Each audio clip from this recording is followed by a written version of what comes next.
MS24 Marathi news, निर्भीड बातम्यांचा मराठी आवाज.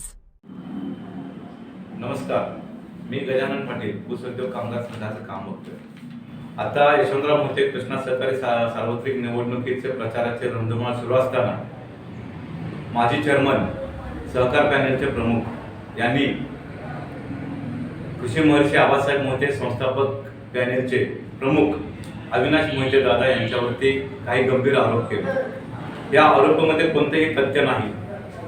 जो त्यांनी विषय घेतला होता तो विषय आहे ट्रॅक्टर मालकांच्या असणाऱ्या बोजा, बँक ऑफ इंडियाचा बोजा त्यांच्यावरती कसा आला. माझ्यासोबत ट्रॅक्टर मालक आहेत हनुमंतराव पाटोळे, माझ्यासोबत ट्रॅक्टर मालक आहेत पोपटराव पवार आप्पा, यांचे ट्रॅक्टर होते त्यावेळी. आणि ह्या ट्रॅक्टर मालकांचे खात्यावरती जो बोजा आहे बँक ऑफ इंडियाचा, तो बँक ऑफ इंडियाचा बोजा गेले 11 वर्ष आहे. गेल्या 11 वर्षामध्ये बोजा असताना ह्या सहकार पॅनलच्या प्रमुखांनी तो बोजा आहे का, त्या ट्रॅक्टर मालकांचं काय हाल आहे, त्यांच्या काय आत्ताच्या अडचणी आहेत, हा कधीही त्यांनी गेल्या 11 वर्षामध्ये विषय मांडला गेला नाही. आज रोजी निवडणूक सुरू झाल्यानंतर हा विषय त्यांना आठवतोय. गेल्या 11 वर्ष त्यांना कोणतं बँकिंग सुविधा मिळत नाही, कोणतं कर्ज मिळत नाही.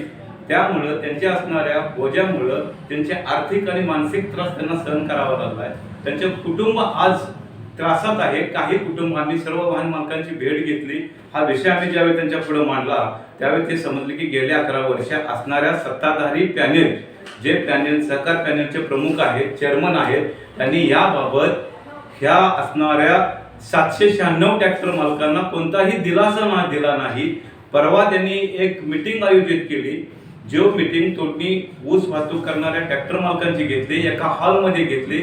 हॉलमध्ये सर्वांना बोलवलं, सांगितलं की हा विषय आम्ही अधिवेशनात मांडू. हा विषय कारखान्याचा आहे, त्यांनीच तो न्याय प्रविष्ट केलेला आहे. पण हा विषय जो आहे तो जी बोजा म्हणून 57 कोटीचा सांगतात, तो 57 कोटीचा जी रक्कम आहे ती बँक ऑफ इंडिया शाखा कराड या ठिकाणी आहे. हा माझ्याकडे तो कागद आहे, त्याच्याकडे ही रक्कम आहे आणि बँक ऑफ इंडिया शाखा कराड या ठिकाणी ती रक्कम तशीच आहे. ती रक्कम अविनाश दादांच्या खात्यावरती किंवा त्यांच्या घरात नाही. हा भ्रष्टाचाराचा आरोप करून त्यांना नाहक त्रास आणि अडचण निर्माण करण्याचा प्रयत्न सहकार पॅनल करत आहेत. त्यामुळं येणाऱ्या निवडणुकीमध्ये सुज्ञ मतदार बंधूंनी याबाबत शून्यपणे राहून हे जे खोटे आरोप करत आहे ह्या आरोपाचे खंडन करून अविनाश दादांच्या पाठीशी उभारून ह्या असणाऱ्या ट्रॅक्टर मालकांना लवकरात लवकर न्याय द्यायचं काम अविनाश दादा करतील. नमस्कार, मी हनुमंत पाटोळे, बेरडमाचे. मी कृष्णा सहकारी साखर कारखान्याला 2010 ते 2015 सालापर्यंत ऊस तोडणी वाहतूक धंदा केलेला होता. परंतु 2015 साली निवडणूक लागून सत्तांतर झाले. सत्तांतर झाल्यानंतर सहकार पॅनेल सत्तेवर आलं. त्याच्यानंतर बऱ्याच दिवसांनी आम्हाला नोटिसा इंडिया बँकेच्या आल्या, बँक ऑफ इंडियाच्या, की तुमचे पैसे खात्यावर भरावे लागतात.